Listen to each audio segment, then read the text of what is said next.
Hello there. What is going on, everybody? Today we're going to be building an Iden Versio list for Star Wars Legion, and going to be using some new upgrades and some new things that were recently spoiled. So hopefully this will be an interesting list. I've had a couple of people actually ask for me to cover certain lists, and I think we'll have some interesting ways to look at an Iden Versio list that could potentially be pretty strong. Now, there's, I think, a lot of different ways to potentially run Iden Versio, but I'm going to be using Tabletop Admiral, by the way, and I will put a link to this list in the description. But she's just amazing, right? So she's got this really nice weapon that you can give her. So I want to put her in right away, by the way. Yeah, so I'm not going to do her loadout right now because I'm going to focus on the initial parts of the build, and then we can probably talk about the loadout a little bit. Or as a matter of fact, you guys can let me know what you would do for her loadout in this particular situation, since I'm always trying to engage and have conversation with you guys. Also, there's a new round of the giveaway starting. So if you didn't already know, there's a new round of giveaway just starting out. $25 Amazon gift card giveaway. All you have to do is be a subscriber and leave a comment on this or one of my videos. It's as simple as that. If you're already subscribed, you're already halfway there. Also, I do, before I jump too far into this, also a little PSA as far as some of the merch. You probably see me talking about it in some other videos, but we got a lot of new merch in the Teespring store. We've got some new gator necks or face shields, like this Fulcrum Ahsoka Tano one. We've got the Leiku here on the sides. It's pretty cool if you're a Clone Wars fan. We've got that. We've got Double Critical podcast ones. Big fan of the double critical as well. You may have heard of Double Critical podcast. It's kind of a big deal. We've also got Darth Vader in there. We've got Boba Fett. We've got a lot of the the gator necks and stuff. So those are great, and those definitely help support the channel. Also, Patreon is another way to support the channel. It's a big help, and it's there's a lot of expenses that go into creating content, especially a lot of unboxings and a lot of the supplies that go into running this channel. So if you want to support the channel, there's lots of ways. You can see links for them down below, but I'm going to go ahead and just keep on going with the video now. So thank you guys for bearing with me through all of that. All right, so we've got Iden Versio here. She's got really, I think the big, really cool thing about her is the new, a big part of it's loadout, but Marksman, I think, is one of the coolest new abilities. If you haven't seen my most recent battle report, I was going up against Cassian Andor, who has Marksman, and he's so nasty with it. And Iden has, she's got two different weapons. She's got the DLT-20 Alpha, which makes her, she can be a true sniper, and that's great. But then again, she's got the TL-50 repeater, which is 5 dice, man. It's so good, and it's 1 to 3. It's a really nice weapon, right? 2 red, a black, and 2 white. It's got critical 1 on there. Iden actually is one of the few named characters that has surge to hit. And so it's nice to have her have a little bit of critical, but I'm going to run her in this kind of way. As soon as I saw this weapon, I thought, oh, a lot of people are probably going to like that super sniper. But man, look at that 5 dice range 3 gun, especially with all the other stuff that she's got, because you're going to be able to get at least 3 hits on here, and then use Marksman to make that 4 easily, and if not more than that. Plus, with surge to hit naturally and critical 1, you might be able to get a lot more than that. And if you can really stack up the aims, that's one of the things I'm going to want this build to be able to do. That'll be a fun thing. Of course, not the only thing that I want it to do, but it's one thing that I'd want it to do. So as far as what we're going to give Iden Versio, I'm going to give her offensive push.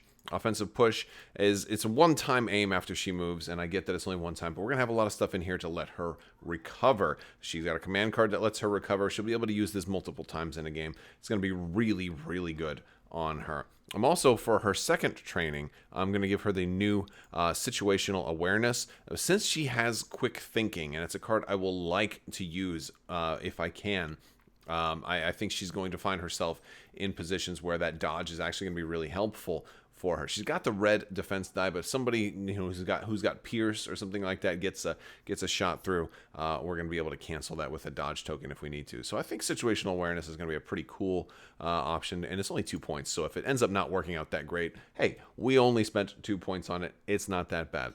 Okay, I'm going to give her also recon intel if I decide I want to deploy her as an operative and have her gain infiltrate. Well, now recon intel is really good with infiltrate because, oh, you blocked me out, I can only get so far. Well, infiltrate's going to let me get the rest of the way. On top of that, Even if that's not the case, if I find myself in a position where I might be shooting first round, Infiltrate's going to give me an opportunity to tap offensive push, and then I'm going to have all that good stuff going on too, which is really nice. And of course, we've got to give her the Seeker Droid.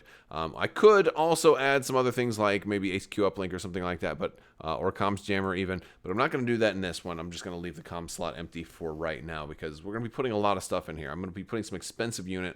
I want to run Iden with Death Troopers, and that's going to be very expensive, but I don't want to be sitting at like 7 activations, so I'm trying to save some of my points. Now, I'm going to start with a second commander, because I did say I want Death Troopers, and we will get to those. But I'm going to go with General Veers as the other commander. Now, if Iden opts to go with Infiltrate, I'll have Veers still as my commander, so I still have a commander standing by. Plus, Veers has some good command cards I think are going to work out pretty well. But Veers is going to go a little on the cheaper slot. Now, he's going to get Electro Binoculars.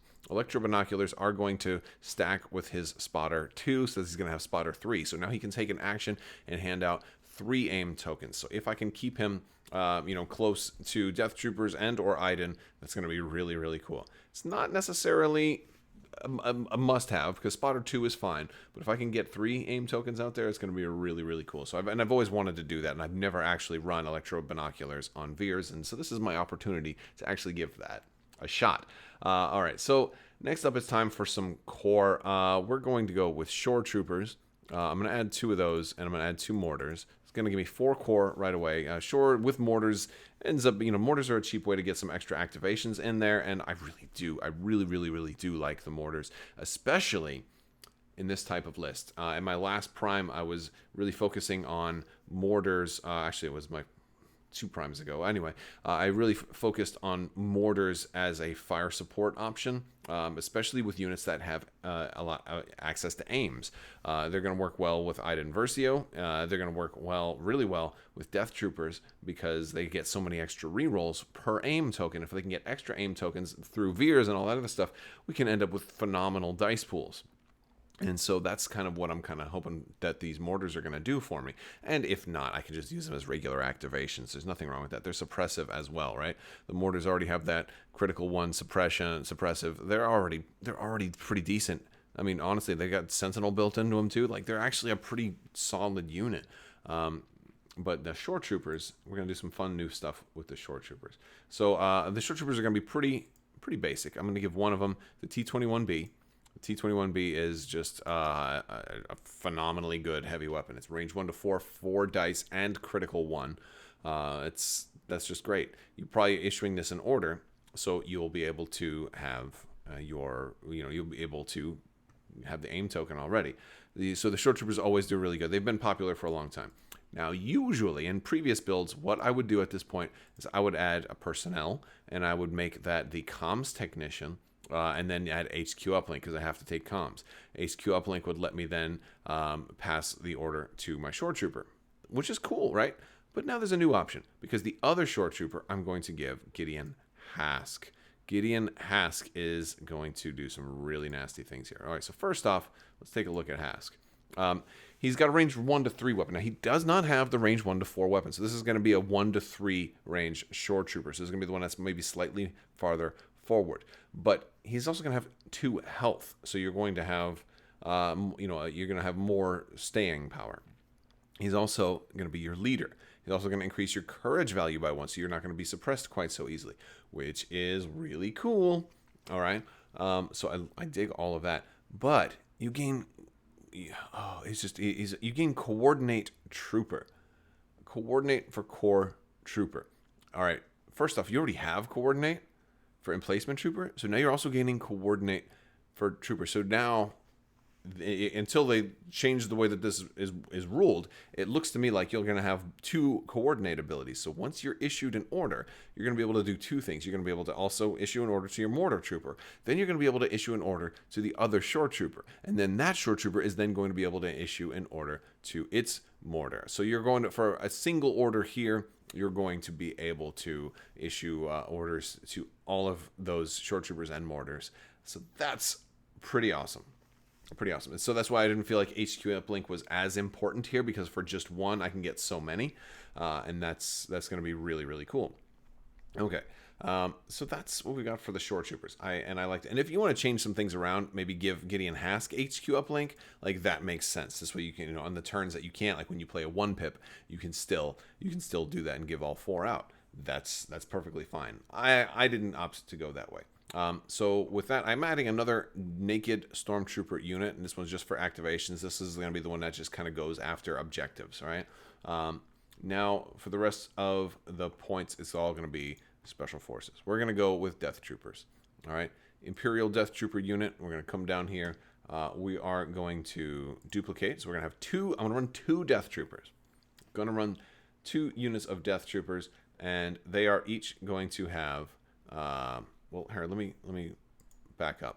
Because they're both going to have their focused fire config, which is going to be their range 4 special config that has suppressive. There it is.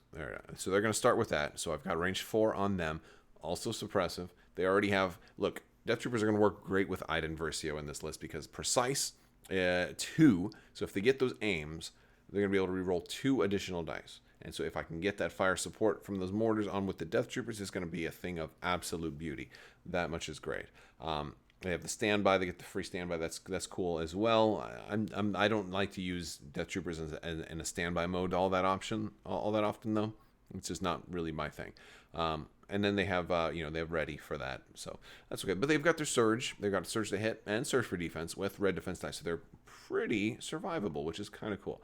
I'm also going to give them a somewhat newer upgrade, offensive push. I love offensive push. It's something that was not out the last time I played these guys in a prime, and so I was stuck having to use Krennic's 2-pip first turn to try to get to force aims on these guys to do an alpha strike right away. This lets me kind of do that whenever I want to, so I don't have to go into that alpha strike on turn 1, but I can if I would like, and this is really the beauty of it. It gives me that aim. I'm going to be able to reroll 4 dice with these guys, and so if I end up with a Shoretrooper or rather a mortar firing with me, that's going to give me extra dice. That's going to give me lots of extra dice that I can reroll as much as I want. So I love that. I love that a lot. Okay, so that's what we're running. We're running offensive push. I'm going to duplicate that because our heavies are going to change. We're going to run 1 of each. The DLT-19 Delta is already amazing. He's really like in a lot of ways he's kind of the defining Death Trooper. He's 3 dice. He's also got range 1 to 4 and 2 red and white. It's beautiful. And then you're gonna have a whole bunch of black on top of that, and then maybe some maybe also some more from the mortars. But then for our other unit, I'm actually gonna put DT F16. DT F16 is phenomenal. He's only range 1 to 3, but he can still use the focus fire config if you need that range 4 shot. But his biggest thing is that he's the leader and he gains compel. What that basically means is that anybody who is suppressed in your list that would lose an action, as long as one of their actions is going to be to move, you can just have them take another suppression, do a free move, and not lose an action, so they can still move and shoot, which works great with Death Troopers because then they're going to be able to also get a free aim when they do that free move. So DT F16 is amazing. Now, this won't work for his own unit. It's after another friendly unit at range 1 to 2 rallies. So that is something to keep in mind. However, if he's fairly close to Veers, Veers can inspire him and make sure that DTF-16 doesn't get messed up. So like there's so much synergy here, right? Like I love the way all of this can kind of work together. And then we have a little bit more points left because this is at 9 activations. We have just enough points left for another Special Forces, and we're gonna put a Scout Trooper sniper strike team, and we're gonna put a sniper in there. That's gonna bring us up to 796, and to keep our snipers alive a little bit more, I'm going to give them duck and cover. So if they get attacked, they're going to be able to just take a suppression and then all of a sudden have heavy cover anywhere, even out in the open if they have to. If somebody's able to kind of take a little speeder and kind of sneak around on them, and they're like, all right, surprise, we got heavy cover, what's up? And so that's 10 activations. That's actually pretty good. It's actually pretty good. Now, I want to hear from you guys how you would change up Iden Versio's loadout here. We used almost every slot except for comms, although a lot of our training stuff was on the cheaper side. So it's not like there's a whole lot of options you can go with. Like, you can't get another piece of gear for cheaper than 2, right? There's not a whole lot of options for loadout.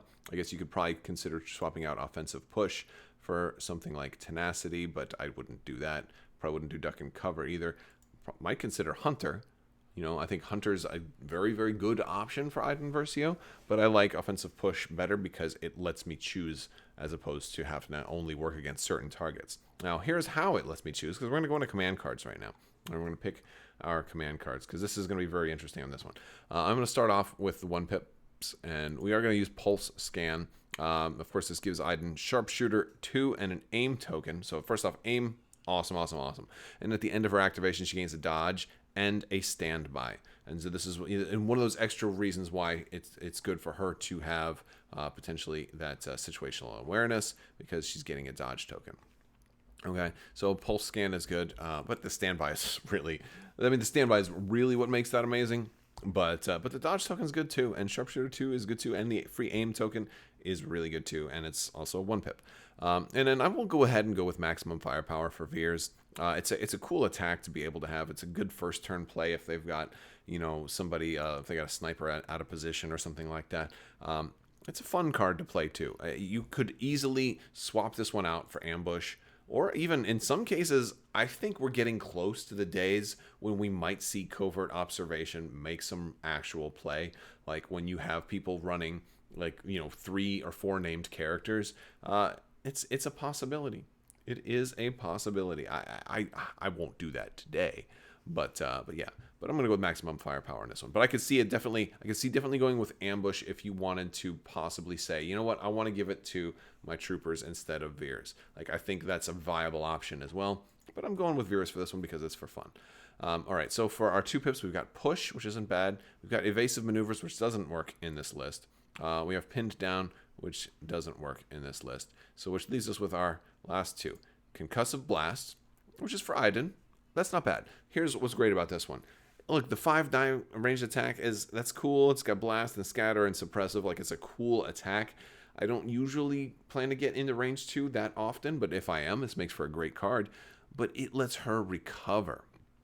It lets her recover, so that's really good. And especially since she's Courage 3, she could end up racking up a lot of suppression, and so it's going to get rid of all that. But also, it lets her reset all of her cards, which is really cool. Okay, so Concussive Blast is going in. And then we're going to put Incapacitate because, hey, don't forget she's got the droid, right? So she's going to be going first quite a bit. So yeah, but we'll put that and let the droid go ahead and go. Again, you could swap that out for push if you want to be able to have a little bit more, Veers handing out orders and triggering that chain. Like, that all makes sense. All right, so now for our 3 pips, we've got Assault, which is always going to work. Imperial Discipline, this is one that's definitely going in. It's Veers and 2 units, and it's going to let them recover. Going to be a really good option, especially if you change things up and do run HQ uplink on one of your Shoretroopers. That's going to be really good. But this one also, he wants to give at least one to Iden Versio as well. And then we have Coordinated Fire, which can really work because of the aim tokens. Coordinated Fire is a good option here, but I'm going with Tactical Strike. Well, because, it should be obvious here. This was made for Iden. This is probably her best card. I'm absolutely in love with this card. Can't wait to see what Inferno Squad actually looks like. But for this one, she's going to gain Steady and Tactical 1. All right, and of course, and this is N3 troopers. When the special forces get it, they gain Steady and Tactical 1 as well. But you can also give one of these to a core if you want to start that whole chain, and so that's a real fun thing here. So there we go, and that's our command cards. Now, I could definitely see swapping out maximum firepower for ambush and things like that. There's a lot of options to do that. That's actually, you know what? I will go ahead and do that. I'll swap out maximum firepower for ambush. I think it's going to be a little bit more useful or versatile in this particular build. Because I won't always want Veers to go first, and that 4 red die attack is going to be situational, and it'd be kind of cool if you could also sideboard your command cards in the same way that you can sideboard your loadout. But that is the build. I'll put a link to this in the description below. Be sure to like the video, subscribe, let me know what you think down in the comment section, and check out Tabletop Admiral and maybe donate, or they have some great stuff. I want to thank you all so much for watching. A big thanks to my patrons. You guys are amazing. And be sure to check out the t-shirt store and check out those all the new merch we've got down there. I want to thank you so much, and as always, have a great day.